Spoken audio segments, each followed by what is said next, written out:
Assalamualaikum warahmatullahi wabarakatuh. Selamat pagi anak-anak hebat. Bagaimana kabarnya hari ini? Ustazah Tiwi harap hari ini kalian sehat selalu dan tetap semangat ya belajarnya. Hari ini kita akan belajar tentang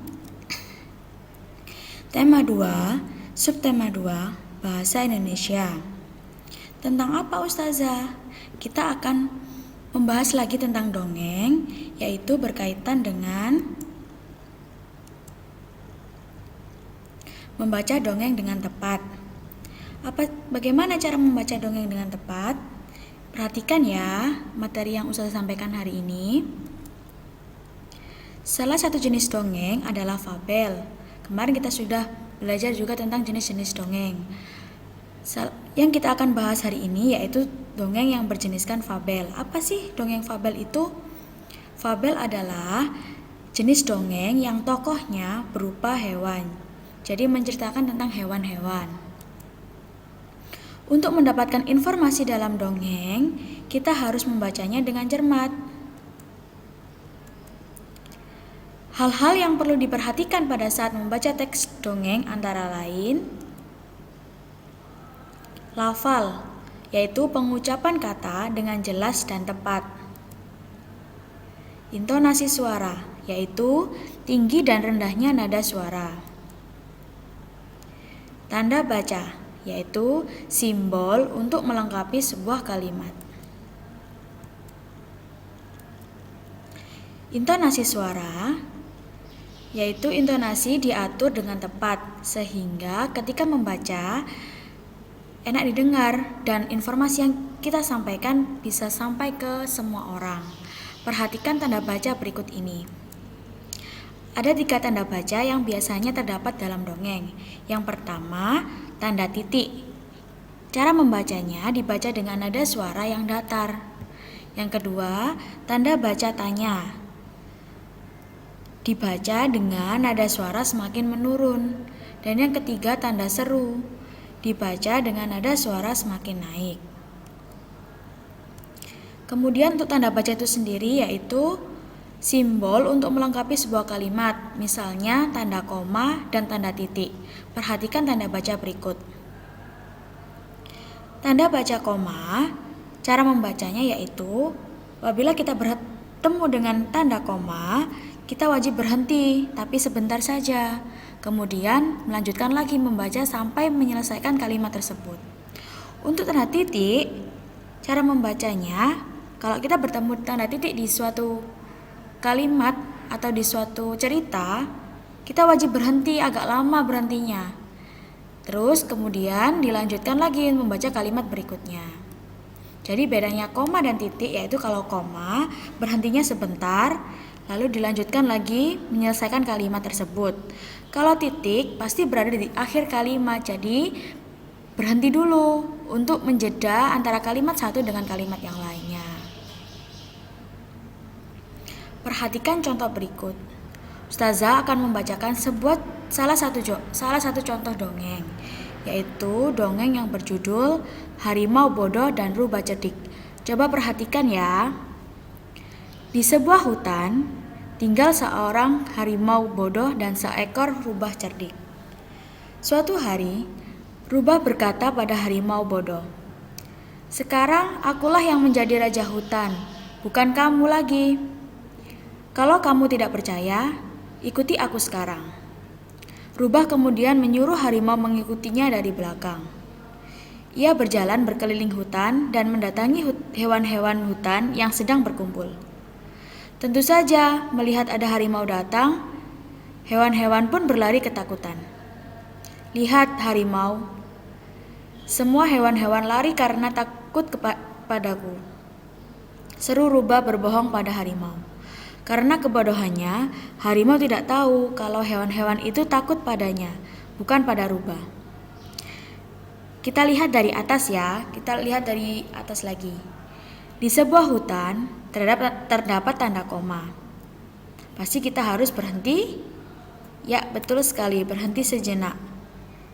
Dilanjutkan lagi. Tinggal seekor harimau bodoh dan seekor rubah cerdik. Titik. Berarti tanda titik ini kita harus berhenti agak lama untuk membedakan kalimat yang pertama dengan kalimat yang selanjutnya. Ini adalah contoh tanda titik.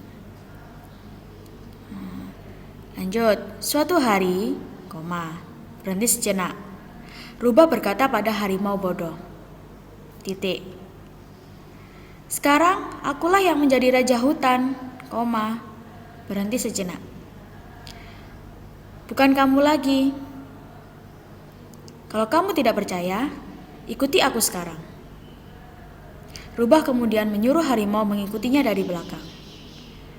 Ia berkeliling hutan dan mendatangi hewan-hewan hutan yang sedang berkumpul.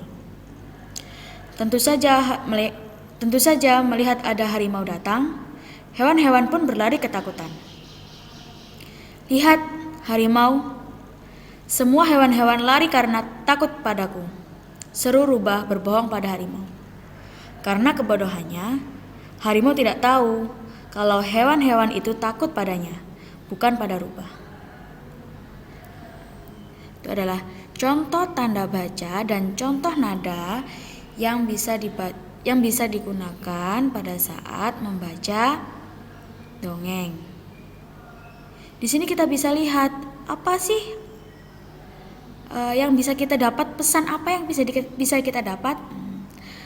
Di situ ada tulisannya hikmah teladan atau pesan yang bisa kita dapat dari contoh dongeng ini. Kebodohan sering membuat seseorang mudah tertipu. Maka dari itu, kita harus menjadi orang yang pintar agar tidak mudah tertipu dengan orang lain. Bagaimana? Sudah paham anak-anak? Kita lanjutkan pembahasan yang berikutnya, yaitu menemukan pesan yang terdapat dalam dongeng. Tadi Ustazah sudah sampaikan pesan apa yang kita dapat dari dongeng harimau bodoh dan rubah yang cerdik. Kita bahas terlebih dahulu. Ketika membaca keseluruhan dongeng, kamu akan menemukan kalimat-kalimat yang mengandung pesan atau amanat. Pesan dapat berupa nasihat, ajakan, ataupun larangan. Perhatikan contoh pesan dalam dongeng berikut. Kalimat berisi ajaran kebaikan yang pertama. Semua makanan enak kapan saja bisa dinikmatinya. Namun, kucing selalu menjaga kesehatan dengan rajin berolahraga. Pesan dari kalimat tersebut yaitu, jagalah kesehatan tubuh dengan rajin berolahraga. Kalimat yang kedua. Teman-teman kucing sangat menghormatinya karena kucing baik hati dan penyayang kepada siapa saja. Pesannya yaitu, jadilah seseorang yang baik hati dan penyayang kepada siapa saja.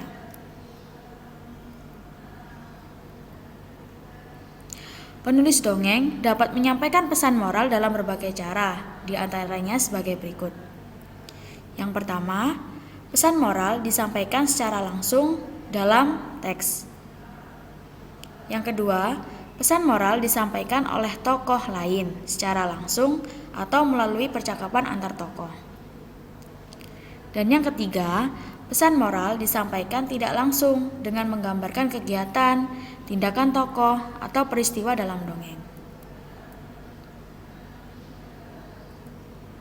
Bagaimana? Sudah paham kan?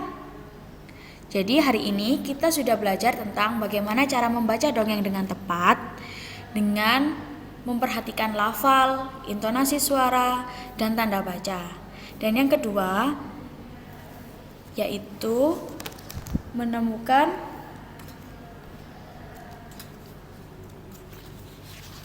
apa? Ayo, ada yang bisa tahu? Ya, betul sekali, menemukan pesan yang terdapat dalam dongeng. Untuk menambah pemahaman kalian, tugas kalian di rumah yaitu kerjakan latihan subtema 2, paket 1 halaman 56 nomor 1 sampai 5 dan paket 2 halaman 59 nomor 1 sampai 5. Selamat belajar anak-anak hebat. Semoga ilmu yang Ustazah sampaikan hari ini bisa bermanfaat untuk kalian dan kalian bisa menambah wawasan kalian. Tetap semangat ya. Tetap jaga kesehatan dan jangan lupa minum vitamin, makan makanan bergizi dan berolahraga. Sekian dari Ustazah. Wassalamualaikum warahmatullahi wabarakatuh.